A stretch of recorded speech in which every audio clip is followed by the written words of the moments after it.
के एरिया आगरा से एक बार फिर से आपका स्वागत करती हूँ। आज कक्षा 11 की गृह विज्ञान विषय की कक्षा में हम पढ़ेंगे पाचन तंत्र अध्याय का भाग 2। भाग 1 में आपने पढ़ा पाचन क्रिया का अर्थ, पाचन की आवश्यकता क्यों होती है, इसके अलावा पाचन क्रिया में भाग लेने वाले आवश्यक अंगों में से मुख और मुख के अंतर्गत हमने पढ़ा होंठ, जीभ, दांत और लाल ग्रंथियां। उसके बाद हमने पढ़ा ग्रसनी, ग्रसनी के बाद ग्रास नली और उसके बाद आमाशय के बारे में हमने भाग 1 में जाना।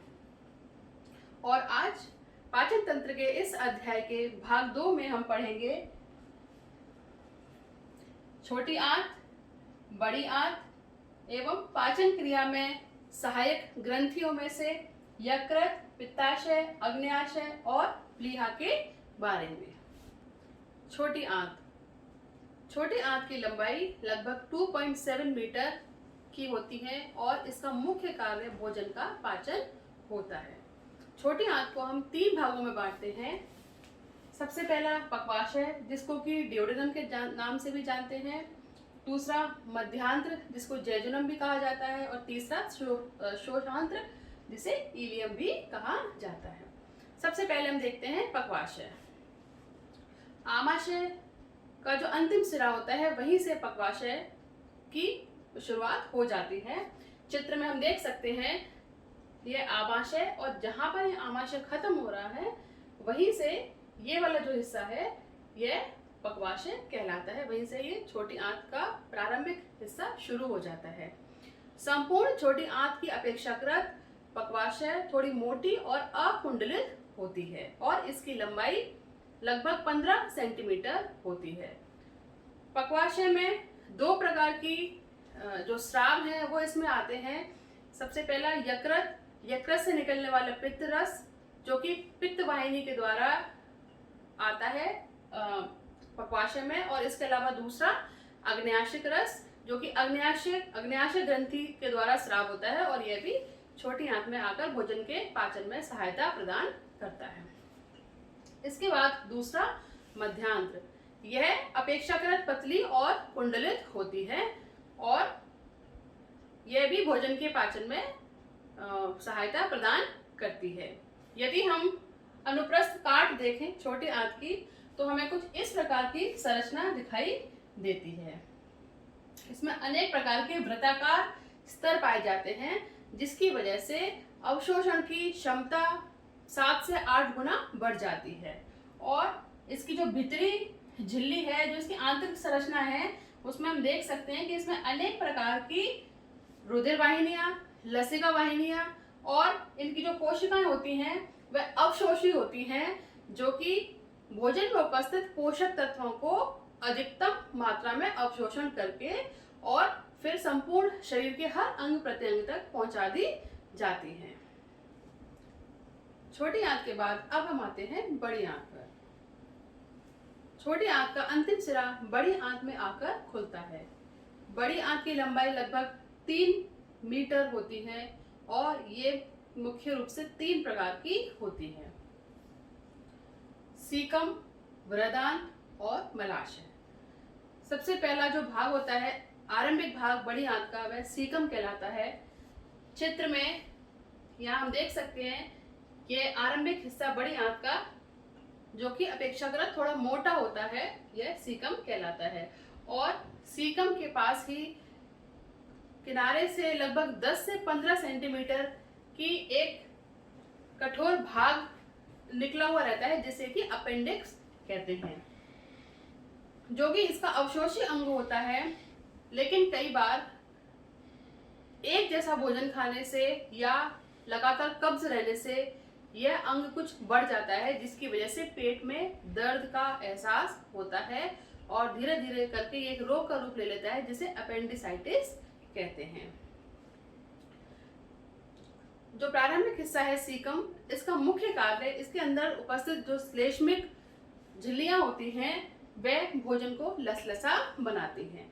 इसके बाद दूसरा भाग है बृहदांत। इसकी लंबाई भी 40 सेंटीमीटर होती है और यह सीकम की अपेक्षाकृत थोड़ी पतली होती है। इसके अंदर अनेक प्रकार की थैलीनुमा आकृतियां होती हैं, जिससे कि इसकी गुहा का क्षेत्रफल काफी बढ़ जाता है, जिनको कि हॉस्ट्रा भी कहा जाता है। और बृहदांत का मुख्य कार्य श्लेष्मिक ग्रंथियों द्वारा भोजन को चिकना बनाने का होता है। सीकम के बाद जो तीसरा बड़ी आंत का जो तीसरा भाग होता है वह मलाशय कहलाता है और इसकी लंबाई 12 से 15 सेंटीमीटर की होती है। यह आहार नाल का सबसे अंतिम भाग होता है और भोजन का वह अंश जो हमारे शरीर में पचता नहीं है वह मल के रूप में इसी भाग में एकत्रित रहता है। मलाशय में जो मांसपेशियां होती हैं वह कुछ वृत्ताकार संकुचक पेशी के रूप में होती हैं, जो कि उसके छिद्र को बंद रखती हैं और इसी छिद्र के द्वारा आवश्यकता पड़ने पर मल को शरीर से बाहर निकाल दिया जाता है। इस प्रकार से हमने छोटी आंत और बड़ी आंत के विभिन्न प्रकारों के बारे में और उनके कार्यों के बारे में जाना।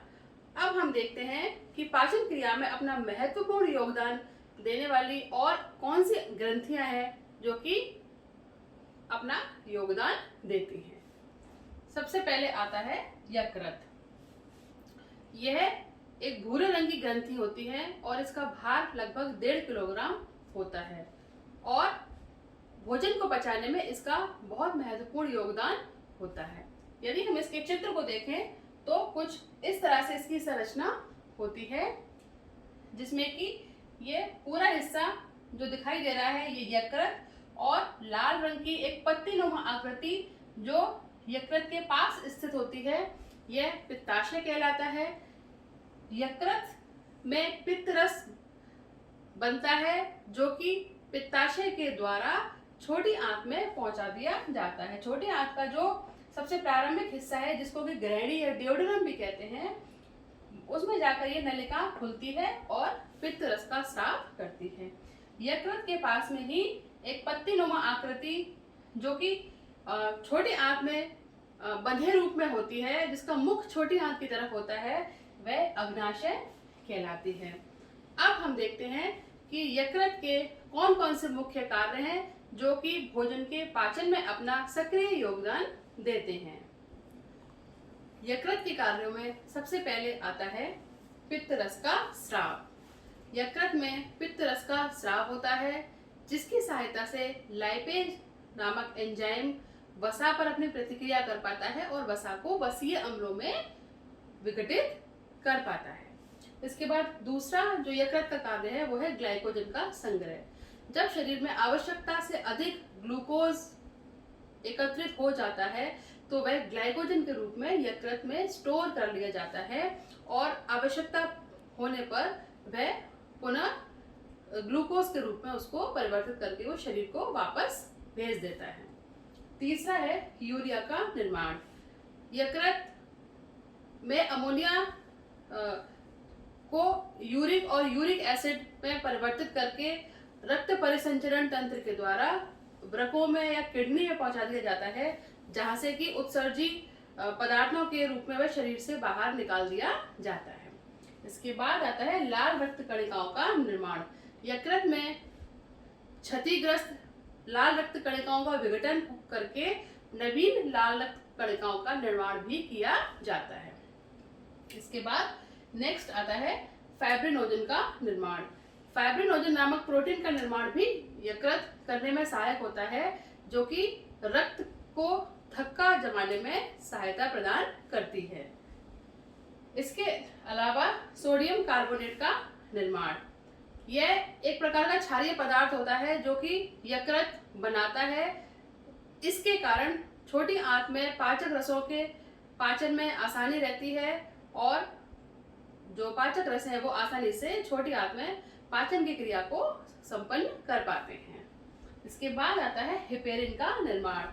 हेपेरिन नामक तत्व का निर्माण भी यकृत में होता है, जो कि शरीर में रक्त को जमने से रोकता है। शरीर में रक्त का जो प्रवाह है वो आसानी से बनाए रखता है। इसके अलावा पोषक तत्वों का संग्रह, ग्लूकोज के अलावा अनेक प्रकार के लौह तत्व और वसाओं का संग्रह भी यकृत में होता है और आवश्यकता पड़ने पर वह शरीर को प्रदान कर देता है। इसके बाद है विषैले पदार्थों को शरीर से बाहर निकालना। विभिन्न प्रकार के विषैले पदार्थों को शरीर से बाहर निकालने का कार्य भी यकृत करता है। लास्ट है कैरोटीन का निर्माण।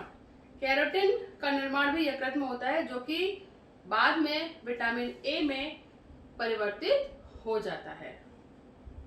ये सारे जो हमने देखे ये सभी यकृत के कार्य थे।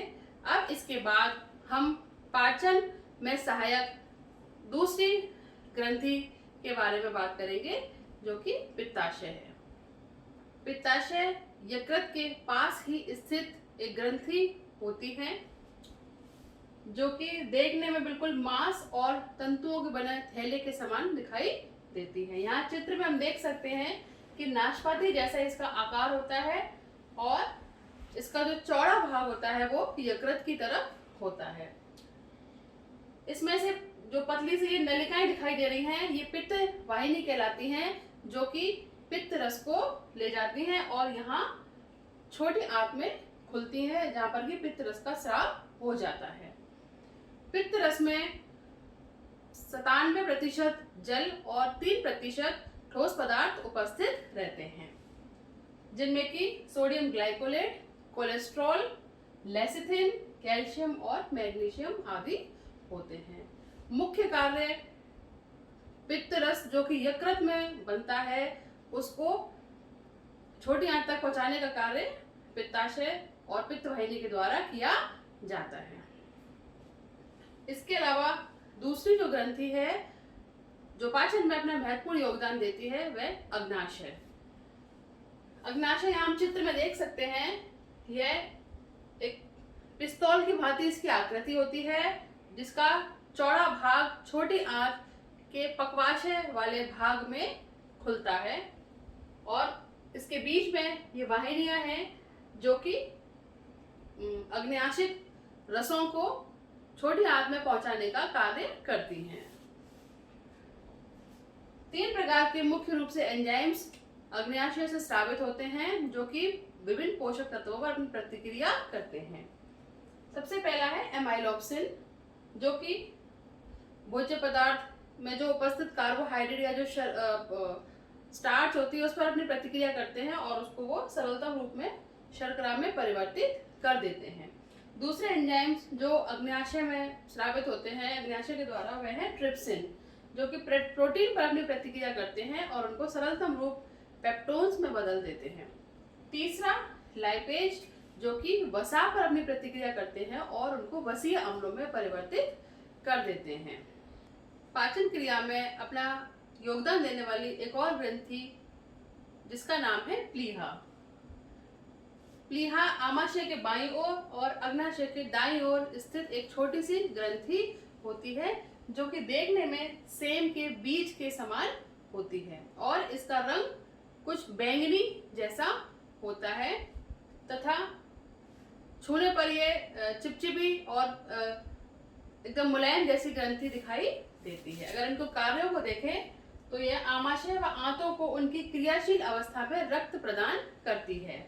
इसके अलावा नई लाल रक्त कोशिकाओं का निर्माण और जो क्षतिग्रस्त या पुरानी टूटी हुई जो लाल रक्त कोशिकाएं हैं उनका विघटन करने का कार्य प्लीहा करती है। इस प्रकार से हमने पाचन तंत्र के विभिन्न अंगों के बारे में जाना और पाचन क्रिया में अपना योगदान देने वाली विभिन्न ग्रंथियों के बारे में भी हमने भाग 2 में पढ़ा। अब हम देखते हैं कि मनुष्य में पाए जाने वाले कौन कौन से पाचक रस हैं और उनका क्या प्रभाव होता है। इसको हम एक तालिका के माध्यम से समझते हैं।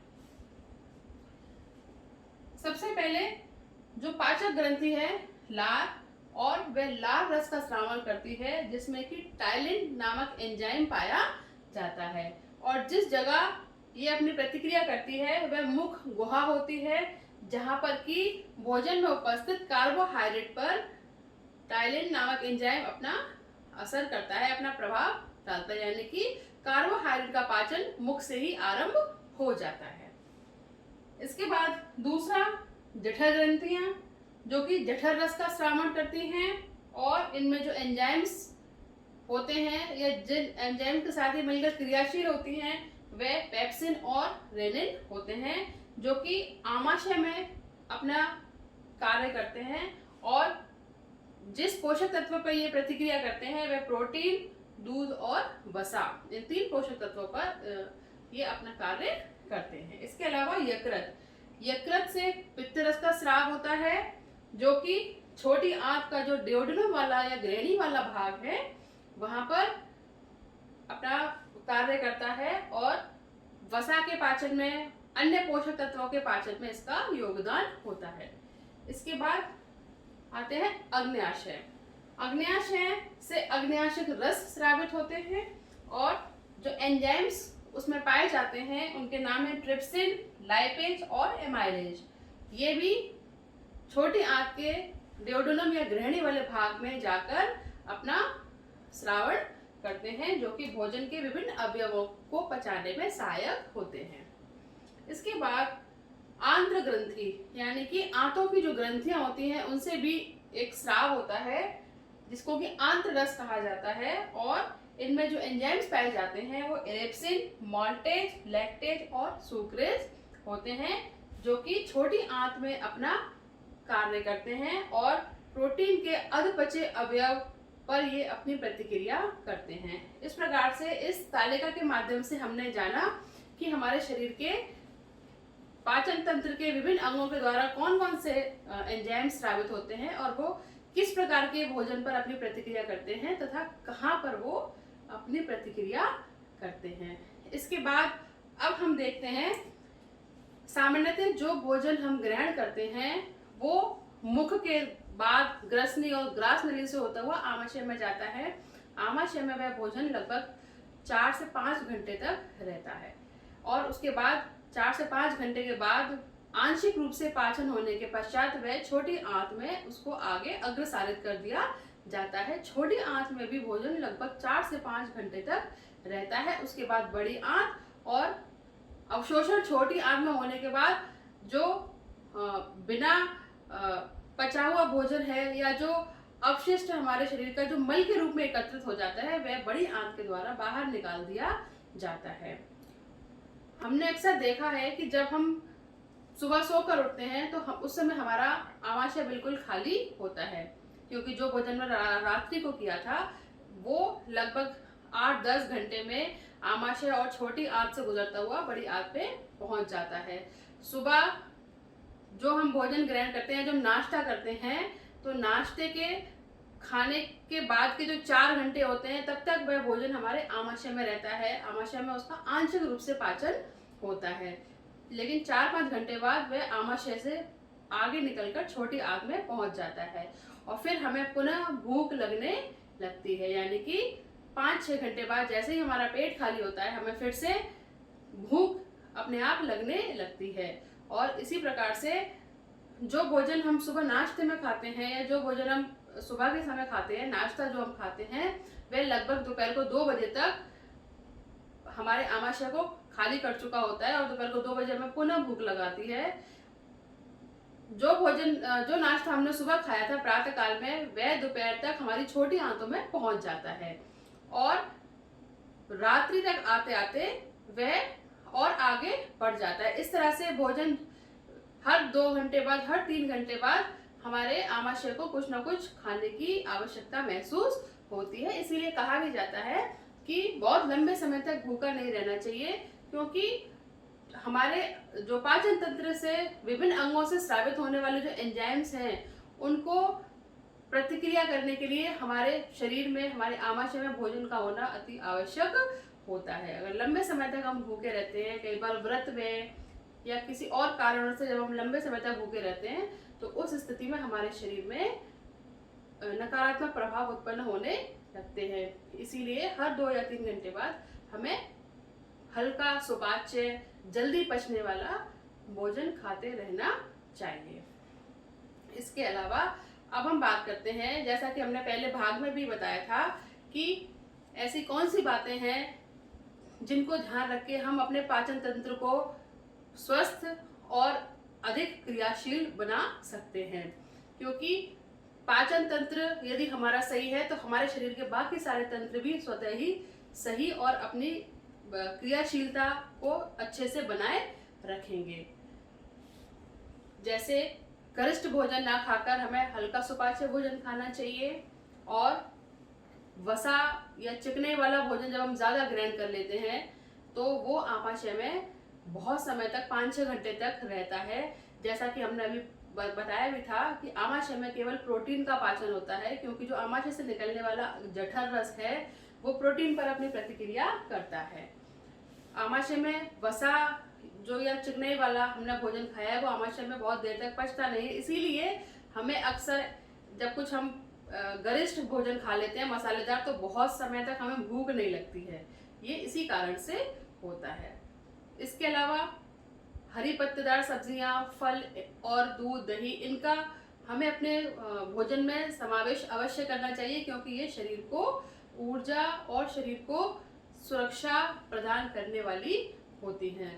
रोगों से लड़ने की क्षमता मिलती है हमें इनसे, और हमारा पाचन तंत्र जो है वो स्वस्थ बना रहता है। इसके अलावा भोजन खाते समय बिल्कुल तनाव मुक्त होकर शांत वातावरण में भोजन खाना चाहिए, तभी भोजन हमारे शरीर को लगेगा। कई बार हम चिंता में, क्रोध में या मन में कुछ नकारात्मक विचार लिए हुए भोजन खाते हैं तो वो हमारे शरीर को उतना पॉजिटिवली असर नहीं करेगा जितना कि एक शांत वातावरण और प्रसन्न मुद्रा में हम भोजन ग्रहण करते हैं।